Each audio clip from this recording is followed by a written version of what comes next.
नमस्कार दोस्तों, अवतल दर्पण और उत्तल दर्पण के सामने कोई वस्तु को रखने पे उसका प्रतिबिंब कहाँ कहाँ बनता है, इन सारे का कॉन्सेप्ट हमने पिछली वीडियो में देख लिया।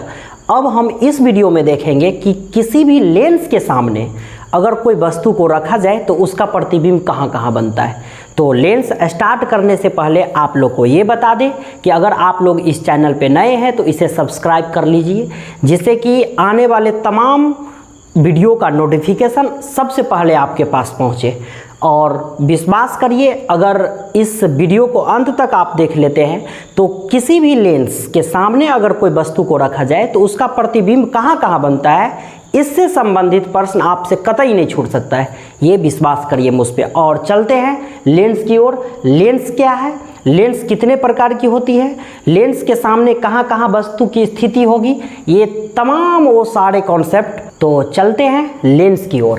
तो यहाँ पे हम हेडिंग दे देते हैं लेंस, इसे इंग्लिश में भी लिख लेते हैं LENS, लेंस।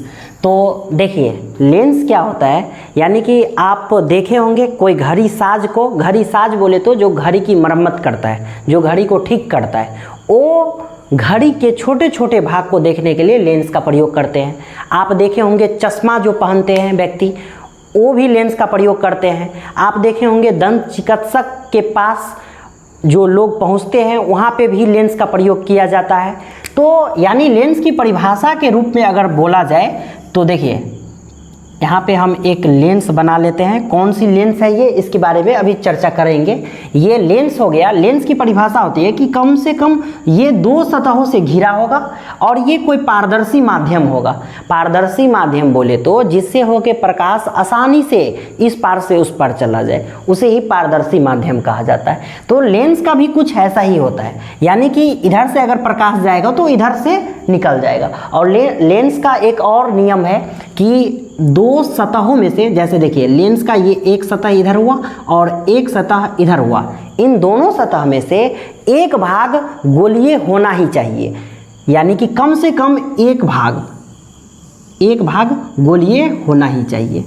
यही है लेंस। तो अब देखते हैं ये लेंस जो है, ये आपको लेंस दो प्रकार की होती है। एक होती है अवतल लेंस और दूसरा होती है उत्तल लेंस। लेकिन देखिए आप लोग के पेपर में अवतल लेंस और उत्तल लेंस बस यही चीज़ पूछा जाएगा, लेकिन दो और लेंस होती है। क्योंकि हमने बताया लेंस की परिभाषा के रूप में कि इसका कोई कम से कम एक भाग गोलीय होता है और एक भाग गोली नहीं भी हो सकता है। तो जैसे देखिए इसके तीसरे के रूप में, जैसे एक आपको समतल अवतल लेंस, यानी कि इसे जो है आप जैसे देखिए यहाँ पे आप संधि विच्छेद यहाँ पे करिएगा, जैसे अ जोड़ अ बराबर हो जाता है आ, अ जोड़ अ बराबर हो जाता है आ, यानी कि ये हो जाएगा आपको समतला बतल लेंस। यानी कि इसका जो है एक भाग समतल होता है और दूसरा अवतल होता है।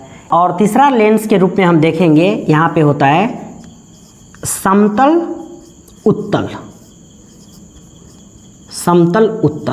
लेंस।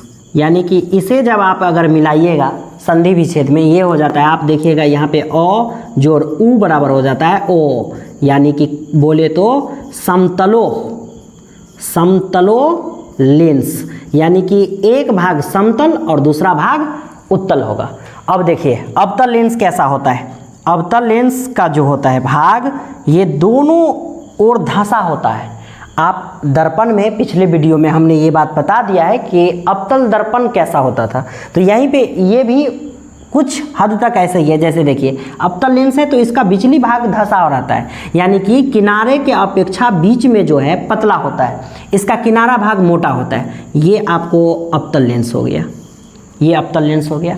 आप उत्तल लेंस देखिएगा तो उत्तल लेंस में किनारा भाग जो है, किनारा भाग बोले तो ऊपर का भाग, ये कुछ पतला होता है और बीच में ये मोटा होता है। यानी कि उत्तल लेंस का दोनों सतह उभरा हुआ होता है। उभरा हुआ बोले तो उठा हुआ, तो ये आपको उत्तल लेंस हो गया और ये अवतल लेंस।